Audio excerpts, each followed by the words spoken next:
Power saving എന്നൊരു word നമ്മുടെ മനസ്സിൽ വരുമ്പോൾ സാധാരണ രീതിയിൽ ഏതെങ്കിലും ലൈറ്റുകളൊക്കെ ഓഫ് ചെയ്തിട്ട് കറണ്ട് ഉപയോഗിക്കാതിരിക്കുക എന്നുള്ളൊരു പ്രോസസ്സ് ഓടുന്ന ഒരുപാട് ആളുകളുണ്ട്.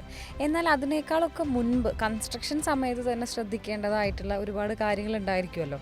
അപ്പോൾ എന്തൊക്കെയാണ് പവർ സേവിങ്ങിന് വേണ്ടിയിട്ട് ആളുകൾ ശ്രദ്ധിക്കേണ്ട ആ കാര്യങ്ങൾ?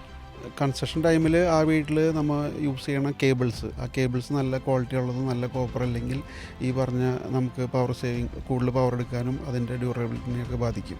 അതൊരു പോയിൻ്റാണ്. പിന്നെ നമ്മൾ യൂസ് ചെയ്യണ ഈ LED ലൈറ്റ് ആയാലും അത് നല്ല ക്വാളിറ്റി ഉള്ള കമ്പനി അല്ലെങ്കിൽ അതിൻ്റെ ഡ്രൈവേഴ്സ്, അതിൻ്റെ ഉള്ളിലത്തെ സർക്യൂട്ട് കൂടുതൽ പവർ എടുക്കും, അതിൻ്റെ കമ്പോണൻസ്.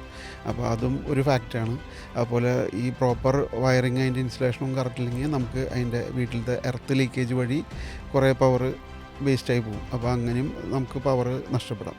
അപ്പോൾ ഇതെല്ലാം നമുക്ക് സംരക്ഷിക്കണമെങ്കിൽ പ്രോപ്പറായിട്ടുള്ള നല്ല ക്വാളിറ്റിയുള്ള ബ്രാൻഡഡ് ലൈറ്റിങ്സും അതിന് മാച്ചായ ഡിസൈനിങ് ലൈറ്റിങ് ആവശ്യമായിട്ടുള്ള LED ലൈറ്റ്സുകൾ ഫിക്സ് ചെയ്തിട്ടാണ് നമുക്ക് ആ വീട്ടിലത്തെ പവർ കൺട്രോൾ ചെയ്യാൻ പറ്റുള്ളൂ.